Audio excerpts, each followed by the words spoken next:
wild weekend of football in the pros, in college, and for the Tennessee Vols, as it usually is. Hello, everybody. I'm Lucas Panzica. And I'm Jake Harrod. Welcome back to this week's episode of Sports Mecca. Lucas, we have a lot of football to talk about today, so why don't we just go ahead and jump straight into it. That's how I like it. Let's get into it. Tennessee football, same old, not much change. First quarter, possibly the worst first quarter team in the SEC or in America. Yeah. Vols went down to Aggieland in College Station this past Saturday and came up short in double overtime, losing 45-38 to Texas A&M, and a whole lot to take away from this game.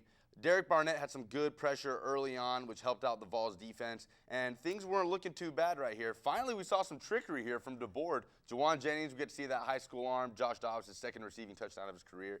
Not often we get to see that, but Alvin Kamara, my goodness, what a day. Yeah, he went off. I mean, he had set an all-purpose record at UT with 312 all-purpose yards, 120 rushing, 160 receiving. I mean, we got to get this guy more touches, more opportunities in the game. First to have over 150 receiving and over 125 rushing in the same game in 20 years in all of college football. Certainly had a great day. John Kelly, another guy that Vol fans can look out for, really ran hard, 89 yards on 13 carries. Here's another Alvin Kamara touchdown, or came up short on that play. But really it was the fumbles that lost Tennessee this football game. We'll get to that as soon as these highlights are up. But right here, Vols down 14 with 2 minutes left. Alvin fighting for every single yard. Never stops. This is just the most resilient team in college football. Yeah, I agree. I mean, I don't think anybody could have gone into College Station last week and had the 7 turnovers and the 5 injuries happen during the game and be able to almost walk away with a win like this. Right here, Travion Williams, the true freshman running back, had a great game, by the way. Breaking free, looking like he's going to seal it. I was getting up to turn off my TV until I see Malik Foreman's arm. My goodness, that is really a play that describes the Vols season. Definition of this team. So the game-tying touchdown with 41 seconds left. Alvin Kamara fighting for every yard again. And this is proof icing the kicker can work sometimes. Yeah, made him sit there and wait for 10 minutes. So we go to overtime. Tennessee gets its first lead of the game. Aaron Medley at the 34-yard field goal. He's been good this year. The Vols haven't had to call on him too much, but he's been reliable when called upon. And there we'll see it again. Texas A&M gets the next possession. They'll tie it up. This time he doesn't shank it. Goes to a second overtime. And the Aggies drive right down the field and score right here on the second play of the drive with a great throw. Should have been a touchdown there, but a good catch by Josh Reynolds to have it on the 1-yard line. And Trevor Knight did what he did all day. This guy's just tough to bring down. Yeah, he looked like a man amongst boys out there on Saturday, to be honest with you. 3 rushing touchdowns yesterday. This one right here was one of them. As soon as we see, great catch by Reynolds. I don't know how he got up getting his hands under the ball. But down on the 1-yard line, Trevor Knight runs it in for the Aggies. Almost got tackled, but probably would have punched it in no matter what. Ended up being the game-winning touchdown for the Aggies because on the first play of this drive, a lot of Vol fans scratching their heads here. He looks open for a second. He's not, though. I don't know who he's throwing to. He's got 3 guys covering him. I just don't know what you're doing and who you're trying to get the ball to at that point. That's right. Armani Watts there, the game-ending interception for the Aggies. So much to talk about in this game. Let's start off with the injuries. Tennessee already was missing Darren Kirkland, Cam Sutton, and Jalen Reeves-Maybin on defense alone, and Jalen Hurd on offense. And then during the game, I mean, Tennessee fans are no stranger to the injury bug. No. But my goodness, this was a whole other level. They're dropping like flies out there. I mean, does our trainer need to be fired? I mean, well, they've fired strength and conditioning coach Dave Lawson, and this was part of the reason because of conditioning and injuries. But I don't know, maybe it wasn't Coach Lawson. Maybe it's just the Tennessee luck. I mean, maybe you could put it that way, but I don't understand how you can have all these injuries happening every week in and week out. So you've got Manuel Mosley, Eric Berry, Kendall Vickers, Dylan Weissman, Cortez McDowell, and Danny O'Brien all left the game on Saturday. McDowell, O'Brien, and Weissman did not come back. We don't know their status for this week. Butch actually said after the game he's done talking about injuries. Done deal, I'm sure no more. He's sick of it. I mean, it's the big topic of discussion in Knoxville. I mean, understandably so too, but I mean, he's got to be just completely sick of it and wants his guys on the field. Especially, Reeves-Maybin, Sutton, and Kirkland, 3 of his biggest leaders on the team. 3 All-SEC guys. They can't do anything to help him out. I mean, Sutton and Reeves-Maybin are done for the season. That's right. So, I mean, but hey, people are stepping up, filling in spots. I mean, we finally have, I think, the most depth we've ever had in Knoxville I mean, those recruiting classes of the past few years are really showing, because Yeah. Tennessee has had talent in the past, but it's when those injuries come back to bite them and the second and third stringers can't get the job done. That is what a good football team does, because every football team is going to have injuries. Yeah. So it's about the depth. And this next man up mentality has been huge for the Vols. Colton Jumper, the much maligned linebacker last year, has had just three or four incredible games. he's playing this lights season. out. He led the team on Saturday with 10 tackles, and I think he had an interception, if I'm not He mistaken. did, Yeah, exactly. I mean, he's just filling in where he needs to do and doing everything he can to help out this team. Elliott Berry helping out at linebacker after Cortez McDowell went out. Balin Buchanan went in for Emmanuel Mosley. Mosley, fortunately, was able to come back. And then on offense, freshman Tyler Bird has been a great surprise for the Vols he's at been wide a receiver. really good surprise. I mean, I had to have somebody remind me of who he was on Saturday but he's definitely, filling in, like you said, next man up mentality, and I just feel like that's going to continue to keep happening here. Came in, was recruited as a cornerback, was a four-star corner, originally committed to Miami and then flipped his commitment to Tennessee, and that's paying off. He definitely had an effect for the Vols on offense. And then Brandon Johnson gets his first reception on Saturday. So the next man up mentality has really helping out the Vols, but really it's the resiliency of this team that the whole country is catching its eye on. They just do not stop fighting until the whistle is blown at the end of the game. I mean, Malik Foreman was 20 yards behind Williams for Texas A&M and just comes out of nowhere and punches that ball out on the 3-yard line. I mean, like you said, we're about to turn the TV off and go to a new game or something. I mean, we always put ourselves in this hole, but they continue to come back and keep fighting, and I think that's why we stayed at number 9. Tennessee fans have been clamoring for Alvin Kamara to get more touches. He was forced to this week with Jalen Hurd out, and he breaks the record for all-purpose yards in a single game in Tennessee history. They got to get this guy the ball. Yeah, I agree. I mean, you can't have somebody with his talent and his leadership just sitting on the bench and only getting 5 carries a game, maybe 2 catches. He's got to be a main focus point, especially against Alabama, his old team this weekend. That's right. Vols need to use Kamara as a weapon before they lose him to the draft at the end of the year. So, and then the other topic besides injuries was the turnovers. 7 turnovers in College Station. If you had told me that the Vols would have 7 turnovers before the game happened, I would have told you we got blown out by 40. Oh, yeah. I mean, if you take away at least 2 of those turnovers, mainly the kickoff return that Evan Berry got smacked on, and then there's another pick or something. Oh, no, it was a fumble. Dobbs had that fumble. And the fumble right there on the 2-yard line. Yeah, gave them the ball inside our own 30-yard line twice in the first quarter. I mean, you take those away, their offense didn't do much of anything. Our defense played great the whole game. 684 yards of total offense for the Vols. Dobbs had a career-high day, 398 yards, only 1 passing touchdowns and 2 interceptions, and also fumbled the ball. But the issue with Dobbs really wasn't even the turnovers. It was you got to fall on the ball. If the ball is at your feet, you can't try to scoop and score. He did it once, and then he did it again on the 2-yard line, and the Aggies took over. So that is something that cannot happen against Alabama, the number 1 defense in the SEC. No, they'll kill us. But we'll talk about that a little bit later. These slow starts continue to plague this team. I mean, are we ever going to see this team play 4 quarters? I sure hope so because, I mean, this Saturday against Alabama, you're going to have to play 60 minutes and be ready to have that chin strap buttoned up because they're going to hit you hard and continue coming at you all day long. So we cannot let off the brake at any moment. 3rd Saturday in October coming up this week. Actually the highest combined ranking for the 3rd Saturday in October in the rivalry's history. Tennessee stayed at number 9 in the AP poll after Houston lost to Navy. A&M moved up to 6. Were you surprised the Vols are sticking around in the top 10? A little bit. I thought they'd be like maybe down to 15 or so, but I'm really happy they are where they are, and I guess that has something to do with the fact that they kept fighting and were in the game until the very end, even though they had all those turnovers and just really showed who they really can be and potentially will be at the end of the season. Before we go to break, going to hit on a couple other Tennessee sports. Tennessee volleyball is now 11-7. They're 1-4 in the SEC. Lost 3-0 to number 25 Kentucky at Kentucky this past weekend. They're at home against Ole Miss on Friday and against Arkansas on Sunday, looking to get that second SEC win. And Tennessee soccer is coming off of 2 wins. They beat LSU 3-1 last week, and then had their own game against Texas A&M on Sunday, and won this one 2-0. They're 9-6.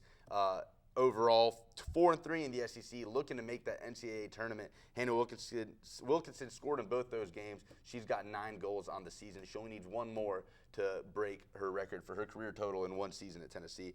They play at Kentucky on Friday. We're going to go to break. Stick around. A whole lot more to talk about. The UT Student Health Center offers a variety of services for students, faculty, and staff of the university. Our full-service pharmacy is staffed with licensed pharmacists who are dedicated to the health and well-being of the UT community. Located on campus across from the Rock, the UT Student Health Center Pharmacy provides the same services offered at large retail chains at your convenience. We accept most insurance plans, so you'll be able to purchase the medication you need for an affordable price. At the University of Tennessee, your health is essential. So come by our pharmacy and remember, a healthy vol is a happy vol. Welcome back here to Sports Mecca. I'm Lucas Panzica with Jake Herod, and it's October, which means we're in the middle of football season, but it also means it's playoff time, and the World Series are coming upon us. A few big games going on tonight. Yeah, we got everybody in action tonight except for the Blue Jays, who actually posted their way into the next round with the walk-off win last night against the Rangers. They swept them, and honestly, that series did not look close at all.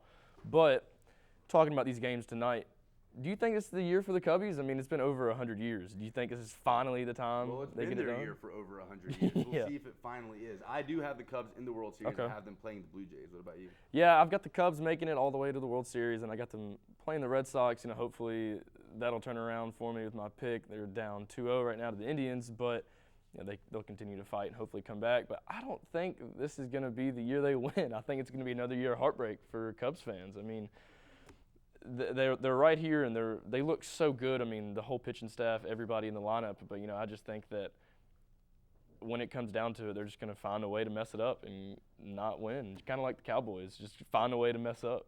So you're thinking about the Sox coming back against the Indians and going all the way and beating the Cubs in the I World think Series? so. I think, Big Poppy's final year, everybody's going to try to, really, really fight for this. And I don't know. The last time the Red Sox were in the playoffs, they won the whole thing. So I don't know. We might be able to see that, hopefully, for my sake. But, I don't know. Some big games then tonight. The Nats and the Dodgers are tied at 1-1. They'll play tonight. Indians beating the Sox 2-0. Indians looking to try and go 3-0 tonight and close out the series in that fourth game. And the Cubbies beating the Giants 2-0. They play tonight as well. Let's talk some pro football. Tom Brady's back, 39 years old, Yeah. 4 games into the season, and he's better than ever. He looked great. Looked like he had not missed anything. Looked like he was there from day one this season. And I don't really know how to describe it. You know what I'm saying? Like, I don't know how he's able to just pick right back up where he left off like that. I mean, he looks like an MVP winner already. The Pats went down to the Browns and took care of business. The Deflategate nightmare is finally over for Tom Brady. And yeah, you said it, looked better than ever. After the game, he said he feels better at the age of 39 than he did at 29. And with the Browns, it's the quarterback woes that continue. Cody Kessler gets injured in the game. Charlie Whitehurst, Clipboard Jesus, comes in. Clipboard Jesus. Titans know all about Clipboard Jesus. Oh, yeah. Charlie Whitehurst gets injured. Terrell Pryor has to go in. I mean, poor Browns. Cody Kessler should be back for the Titans game this week. But the story this week wasn't about the Browns quarterback. It was about the Patriots quarterback. Tom Brady went 28 for 40, 406 yards. This was his first touchdown to Marcellus Bennett. Just a poorly executed garage right here. This Hey, one he about tried. 20 yards. But Bennett would have another touchdown. Brady ended up with 3, over 400 yards for the day. The guy, he just hasn't missed a beat. He's insane. I mean, he at this rate, looks like he could play till he's 50 years old. He just does not seem to be having any signs of slowing down. Look at that throw. I mean, right on the money. He looks better than ever. Again, only 39 years old. Here's his third touchdown of the day, second touchdown of the day to Marcellus Bennett. So are the Patriots really the team that you're looking at right now? I think they're the team to beat in the entire NFL. I mean, they're just complete all the way around, and Bill Belichick's the best coach of all time, in my opinion. I mean, he's one of like 5 coaches ever to have 250-plus wins, and I mean, they just find somebody to get it done every week. I mean, Hogan right there had a bunch of big plays this game, and then if it's not him, it's Martellus Bennett, who also had a big game. But then you got to think, you still got Gronk. He had over 100 yards receiving too. People don't remember that. Right. I mean, it's just, if it's not one guy, it's the next. And I don't know how you can find a way to bottle the entire team up like that, especially with Brady back. And that's the scary thing to think. They're 5-0 and only had one game with Tom Brady, and they already look like the most dominant team. Yeah, well, they're in the 4-1. NFL. But 4-1. yeah, but I mean, yeah, they look fantastic. I mean, even when you had Jacoby Brissett in, I mean, he's a rookie, Right. and they just kept on rolling with the punches and looked like they were still a playoff team with him at the quarterback spot. So, I mean, they literally cannot be stopped, I don't think. We'll look ahead to the playoffs a little bit before the break. Another legit team in the NFL are the Vikings. The Vikings are 5-0. Sam Bradford just looks better and better, and I think he's only continued to get better as he gets used to this offense. Yeah, I agree with you there. He hasn't thrown any picks this season. I mean, he's playing pretty much, not perfect, but he's playing as well as you could ask him to, especially not being on the team till week 1. And their defense, man, nobody gives their defense enough credit right now. I mean, they've held like Kelvin Benjamin, Odell, DeAndre Hopkins, and Will Fuller to combine like 45 receiving yards and no touchdowns. Right. So, I mean, they're just a physical team, and they're going to hit you in the mouth, and they're not going to let up at all. So, I think they're the real deal. They absolutely are the real deal, even with Adrian Peterson out. And if you had told me that before the season started that Teddy Bridgewater out for the year, AP having a terrible year, that the Vikings would be 5-0 at this point.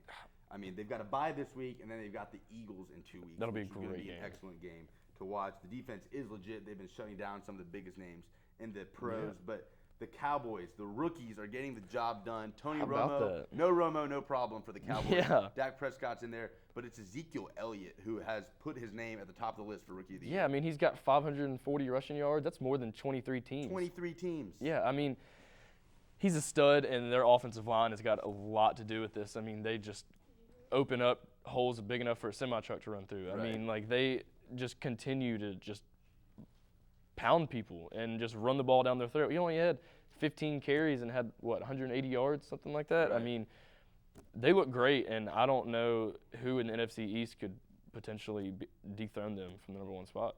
We all know how much Jerry Jones loves Tony Romo. It's his franchise quarterback. Does Romo lose his starting job to a rookie out of Mississippi State? I think he's going to get Drew Bledsoe. I really do. I mean, we saw a boy, Tom Brady, come in, like 20 years ago, roughly, right. and he did not come out ever since. And, I mean, Dak's kind of done the same thing. I think they might be neck and neck with pass attempts without an interception to begin a career. And, I mean, if he keeps playing mistake-free football, I don't see why you would take him out. The team's rolling. I mean, everybody's playing well. Why would you switch it up? Absolutely. He comes back week 8 against the Eagles, that game for the division. Big game. Can't wait to see what happens there in Dallas. And the Pittsburgh Steelers have been clicking. Big Ben's playing like he did when he won them a Super Bowl. Le'Veon Bell is back. They've looked excellent.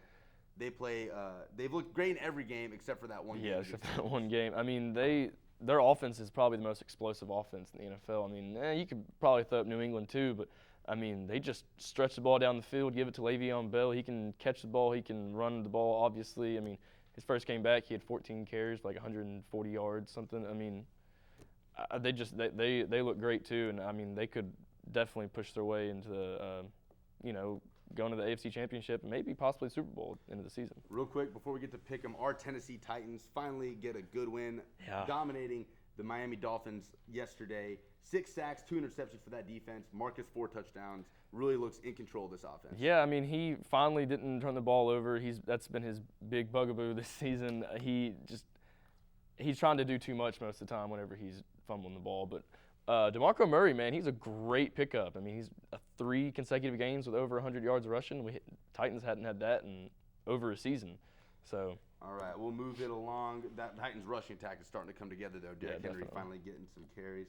And they have the Browns coming up this week. So before we go, or let's talk about the Super Bowl.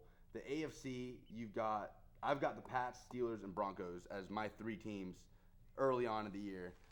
Yeah, I've got the Patriots and the Seahawks. I think they're going to be the 2 winding up in the big game. But why don't we move it on a little bit here and get on to pick 'em. Okay, yeah, let's do it. This week we got Thursday night, we got Denver and San Diego. It's a big division game. Who do you think's going to pull that one out? Chargers haven't looked great. They've improved a little bit, but Trevor Siemian should be back for the Broncos. I've got the Broncos. Okay, yeah, I'm gonna take the Broncos as well. I mean, Von Miller's a stud coming off the edge. I just don't think you can stop him. How about Cincinnati and New England? Cincinnati's making the trip up to Foxborough. The Patriots look too good. I'm going to have to see something happen with the Patriots before I pick them to lose. Yeah. New England, I mean, they look great. Nobody can stop them. I don't think that – I mean, the Bengals have a great defense, but I don't think they can, stop them for 4 quarters. I think Brady finds a way to get it done again. So Browns and Titans. Titans lost this game last year when Johnny Football had one of his very few games. successful games at under center there in Cleveland. But who you got? I mean, I'm a huge Titans fan. I'm going to have to stay with the Titans. I mean, they have already matched last season's win total, and they just look to improve every single week. And honestly, you take away some mistakes and turnovers, obviously, and they could very well be 4-1. Absolutely. As crazy as that sounds. Yeah, we'll see how it goes. Titans really need a win this week if they want to stay in that race for the AFC South. They need to win these games. Wide that open they're supposed AFC. to win. That's right. Yeah. Wide open AFC South. All right, so the Falcons had a good win last week. They go to Seattle. That's always a tough place to play. I think this is going to be a closer game than what most people think, but I think, just the Legion of Boom and the Seahawks defense is going to just come at them and not give Julio Jones any space to get open, and they're just going to get the W. I agree. CenturyLink Field is too much for the Falcons, and the Seahawks win. And the Cowboys and Packers, this is a good game. Dak Prescott facing a pretty good defense with the Packers. Yeah, and it's prime time too. I mean, I definitely think that Dallas is just looking great right now, and I don't think, watching the Packers last night, I don't think they're as great as advertised. And, Aaron Rodgers is a bad man, but he's been playing kind of bad too. Right. So I'm going to have to pick Dallas in this one. I just think they're clicking on all cylinders, even without Dez Bryant and without Romo. I mean, Dak just continues to find a way to get it done. Last year, they were missing Dez and Romo for a few games, but it was nothing like it's going this year because they've got two great offensive weapons and those two rookies. I agree with you. I'm going with the Cowboys. We're going to take it to break, talk some more college football in the upcoming week when we come back. All right. UT Student Health Center offers a variety of services for students, faculty, and staff of the university. Our full-service pharmacy is staffed with licensed pharmacists who are dedicated to the health and well-being of the UT community. Located on campus across from the Rock, the UT Student Health Center Pharmacy provides the same services offered at large retail chains at your convenience. We accept most insurance plans, so you'll be able to purchase the medication you need for an affordable price. At the University of Tennessee, your health is essential. So come by our pharmacy and remember, a healthy ball is a happy ball. Welcome back to Sports Mecca, everybody. I'm Jake Carrot with Lucas Panzica. Lucas, college football was a big day for college football, and we see number 5 Houston get upset on the road against Navy, 46-40. I mean, what do you think really happened? I mean, well, all I know is Tennessee fans owe Navy a huge thank you because that kept us in the top 10, kept Tennessee in the top 10. Shout out to our producer, Danielle Clark, who actually went to high school with Will Worth, the quarterback of the Navy midshipmen that won against Houston. A huge win for Navy, 46-40. You always love to see one of those military schools get that huge win. But really, I guess all that says for football is that Houston's out of the playoff picture, out of top 10. I would say so. They had their moment, but yeah, they're out of it now. We're kind of getting to the point where teams are dropping off, the teams that aren't going to go all the way. But let's talk about Alabama. Alabama continues to roll over their opponents, beat Arkansas 49-30, and that defense looked scary, just scary for Tennessee, and they cannot do what they've done against every team they've played this year against Alabama. People said that against A&M, and they did it, but Texas A&M is not Alabama. No, not by any means necessary. I mean, Alabama's got 5 stars at the 3rd string position in every single spot. You know what I'm saying? They just are loaded everywhere, talent everywhere. I mean, if it's not one guy, it's the next, and you can just hand the ball off, throw it to anybody, and they're just going to take off. I mean, Jalen Hurts is a true freshman. He's 18 years old, and he's tearing up SEC football right now. You usually don't see these dual-threat quarterbacks at Alabama. We saw it kind of with Blake Sims, but he was still kind of a game-managing quarterback. Yeah. This kid is just electric, and I think he's just going to get better as the year goes on. Still only midway through the season, but this team could contend for being the best team so far in the Nick Saban era, which is really, really saying something. That is definitely saying something, especially out of all the talent they've had the past 6-7 years. Do you think they can be beaten by anybody? I think we'll find out this weekend. The first time in as long as I can remember that the Tennessee game is the hardest game on Alabama's schedule besides Texas A&M, arguably. But yeah, very arguably, especially if you ask a Tennessee fan. But I guess we'll find out this weekend. We'll see what Alabama does. This is the first really, I think, raucous environment that they're going to be in. They've been to Arkansas, they've been to Ole Miss, but I don't think either of those really compare to to Neyland Stadium. No. So we'll see how Jalen Hurts, a true freshman, does. But if there's anything we've learned in the past few years, Alabama doesn't fold under pressure. Nick Saban teams do not fold under that kind of pressure. Find a way to get it done. Right. So if the Vols dig themselves in a hole this Saturday and they turn the ball over like they did last Saturday, I think there's a 0% chance they get the win this week. It'd be ugly. It'll be a lot of fans will be leaving at halftime if we turn the ball over 5 times in the first half. All right. Let's keep it in the footprint a little bit. So Florida LSU, this has kind of been the talk. Hurricane Matthew came by, and of course thoughts go out to anyone affected by the hurricane. It did do a lot of damage. But football-wise, this game, Florida LSU, could have been played in Gainesville on Saturday, and it was the only game that weekend that was not decided. A date was not decided. Yeah, and I think that kind of is, not, being a biased Tennessee fan, I think it's Florida running away from LSU a little bit, especially since if we lost last week, and if Tennessee loses again on Saturday, they might potentially could not make the SEC championship, and that's if Florida runs the table and wins the rest of their games. Right. But I mean, that's a definite thing that could happen. But I honestly just think the integrity of the SEC and how competitive everybody is and how crazy all the boosters are at every single school, that this game's going to be played. It will be played. Somehow, somewhere, they'll get it done. Has to be played. This is Greg Sankey's moment as commissioner of the SEC. He only took over a couple years ago from Mike Slive, who, of course, did a fantastic job in his time. But this is the first time, I think, that the entire country is looking at Greg Sankey and saying, what are you going to do? He needs to make a decision here. He talked to Vernon Gary in the broadcast of the Texas A&M Tennessee game. It really didn't reassure many people. He said it needs to be played, but as of right now, there's not a specific date for it to be played. November 19th, LSU plays South Alabama at home, and Florida's scheduled to play Presbyterian. So the teams that would involve a buyout. The schools would have to buy out those teams they were supposed to play in order for them to play each other. And LSU would have to travel to Gainesville in a week sandwiched between where they travel to Arkansas and Texas A&M in a tough, tough stretch. But I mean, but it has to be played. It has to be played, and people are talking about the tough stretch. Oh, it's not going to happen. But I mean, look at the stretch Tennessee's been right. doing. Look at the stretch Alabama. Alabama has the toughest schedule in the nation, in my opinion. I mean, they're playing everybody, and I mean they're manhandling everybody. But still, they have had the toughest stretch out of anybody. And I mean, they play A&M in 2 weeks. That's right. So I don't know. Like you said, it definitely seemed as if it wasn't going to be made up and rescheduled, but it's got to be. I just don't see how they can move on through the season and even be taken seriously in the polls and everything if they don't play that game. We'll see what happens there. Of course, if Tennessee loses this week and then wins out, and then Florida loses another SEC game, it really doesn't matter. No. But this game has to be played for the integrity of the SEC. So we'll see what happens with that in the coming weeks. But Washington, let's talk about Washington, the number 5 team in the country. Beat Oregon 70-21. Haven't beaten Oregon in 12 years. They're Florida, and they beat them 70-21. I mean, just a dominating performance against an offense that usually can score on anyone. Jake Browning, the quarterback, what a day he had. Over 300 yards, 6 touchdowns. This is really a guy who's a sleeper for the Heisman. Yeah, I definitely agree. And I'm really surprised with Washington. I knew they were going to be a good team coming into the season, but nobody would have thought that they would have beat Stanford 44-6 last weekend and then beat Oregon 71-20.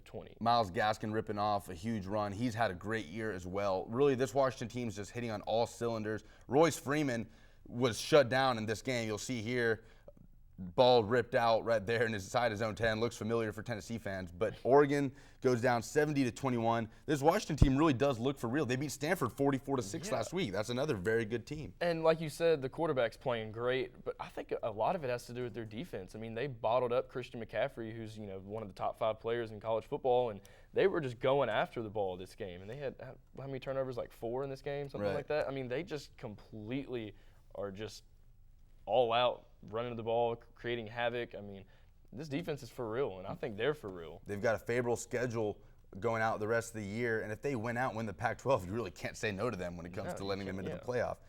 So let's talk about Notre Dame losing to NC State in the Mud Bowl, losing by a touchdown. What an ugly, ugly game. It was a terrible game. I felt bad for people who had to go. I mean, if the game in Gainesville couldn't be played, how could this game be played? But will Notre Dame make a bowl game? Their upcoming games, they've got Stanford, Miami, Navy, Virginia Tech, USC, and they've got one cupcake mixed in there somewhere. They need to win 4 of those 5. I mean, can they do it? But does 6-6 keep Brian Kelly's job? Well, I think they have the talent to get those wins. Absolutely. I don't know if they can execute in the right way and get it done when it comes down to it. And I don't think Brian Kelly goes anywhere. He's had to deal with a lot of adversity this season. I mean, he had multiple players get suspended like 5 days directly before the season, right? And injuries and everything. I think he's a great coach, and I think Notre Dame wants to keep him around because if he's not there, he's going to go to any other powerhouse school. So I think he definitely keeps his job. I don't see them making a bowl game. I mean, really? I see them maybe winning 3 of those games, but I don't see them, running the table, and I don't see them in a bowl game this year. Going to be something interesting to look out for is the Fighting Irish. We're the 10th ranked team in the preseason. Let's do some pick'em.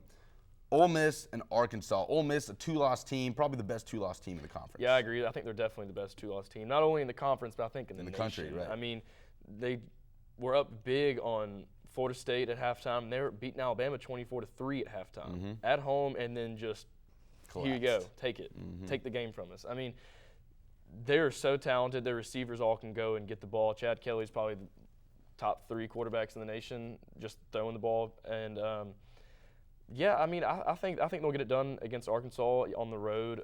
But Arkansas is a good team. Don't sleep on them. I mean, they scored 30 against Alabama last weekend, but.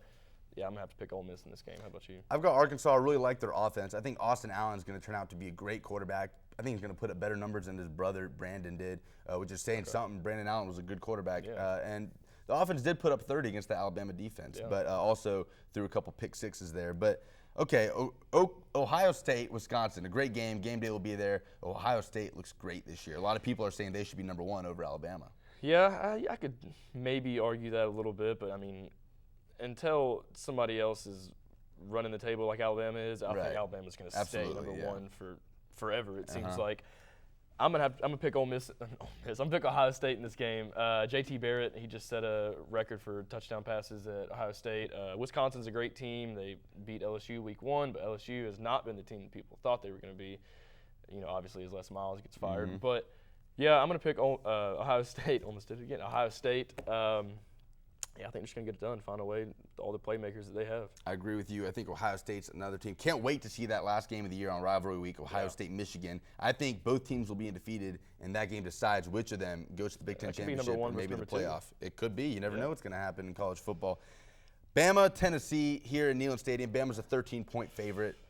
What do you think? I'm going to have to be a Vol and go with my Vols. I mean, I think this past Saturday they proved that they can compete with any team in the nation, and I mean, they had 698 yards of offense, 3rd most in school history, on the road, too. I mean, in a hostile environment. On the road after 7 turnovers, all the penalties and injuries they had. I mean, if they don't have all those turnovers, I think they still win that game. Absolutely. But, yeah, I'm going to have to pick the Vols in this one. I think, they always play Alabama pretty well. Last year, I think it was a 6-point game. 4-point game, right. 19-15. Yeah, and that's coming with 3 missed field goals from Medley, but that's also from like 50 yards. But yeah, I'm gonna have to pick Tennessee. I'm gonna just go on the bandwagon and hope that they can just get everything done. This is tough. This Alabama team looks so good, and this Tennessee team, you just don't know what you're gonna get. I agree with you. This team can compete with anybody in the country. I don't know what's gonna happen this Saturday, but when I'm in this situation where I really don't know what's going to happen, I'm going to go with Alabama, the team that has consistently proven and dominated in every game, except for that first half against Ole Miss, that they're the best team in the country. Until they prove otherwise, until the Vols prove otherwise, that they can compete for 4 quarters, this is a game where they have to compete for 4 quarters. Yeah, that's going to be the main story about this. Right. Show up in the first quarter. I think we'll know after the first quarter whether or not Tennessee is going to win this game. But we've been saying that for a while. Put up 21 in the 4th quarter this past weekend. You never know. But I'm going to go with Alabama on this game. Before we go, we're midway through the season. Let's talk a little bit of Heisman. There's a few guys. Who's your favorite right now? I think everybody's favorite for the most part is Lamar Jackson. Right. I mean, he's Michael Vick 2.0. He's got 14 passing touchdowns, 14 rushing touchdowns, almost 1,000 rushing yards already. I mean, most balanced offense. If they gave out the trophy right now, it'd definitely be to Lamar Jackson. But I mean, people were saying the same thing last year about Fournette. 2 years ago was Todd Gurley. Yeah, they were just running over everybody and looking like they were just gonna not even be close. There's always that guy a few weeks in that's a lock to win the Heisman. So I think he's my favorite right now, but don't sleep on Deshaun Watson. I mean, they're still a top 5 team, and they're going to be in the playoffs at the end. I mean, I think that's the main factor that goes into it is how well your team does. Right. So I don't know, but you got to remember Jabril Peppers too. I think that he might be one of the best defensive players to come through in a long time, and he could be the second defensive man to ever win the Heisman. You know, Charles Woodson, fellow Michigan. Another Michigan guy, right. I mean, he just does it all for You'd never see a linebacker returning punts, but this guy's just electric. Yeah, and he had 2 carries for 75 yards and 2 touchdowns on Saturday. And 25 tackles, leads the team in tackles, right? And he brought a punt back that got, called back because of blocking the back. But, yeah, I mean, he's a great talent too. But of course, they were playing Rutgers in a 78-0 game. He's going to have to continue to have those kinds of games for the rest of the year. Very true. We'll see if he can do that. But the whole college football world very impressed by Jabril Peppers. I'm talking about Jake Browning, the Washington quarterback who we just saw in that highlight against Oregon. He's got 23 passing touchdowns, 3 rushing touchdowns, but the number I'm looking at is 2 interceptions on the year. This guy's going to have his team undefeated at the end. I think he's going to have his team winning the Pac-12. If he does that and they're in the playoff, I don't know how you can keep him out of New York. Yeah, I mean, if they're undefeated, definitely he's going to have to be there. He'll definitely be one of the 5 guys invited. Yeah, I mean, like you said, he's having a great season, and as of right now, I don't know who's going to slow him down. He's just going to continue. He's probably going to throw for close to 40 passing touchdowns. I mean, at this rate, you know what I'm saying? So, I know he's a good pick too, but I'm going to have to stick with my man, Lamar Jackson. Okay. Yeah. Good. Well, we'll see what happens with that. College football has just been fantastic this year. Never fails to disappoint. Never. But stay tuned with us next week when we find out if Tennessee beat Alabama. We beat Florida. There's another streak to take care of this time. It's been 10 years. It seems 2006 like it's 20. was the last time. It does. It does seem like 20. But we'll see what happens this Saturday. Thank you so much for watching today. I'm Lucas Panzica. I'm Jay Carrod. Join us next week.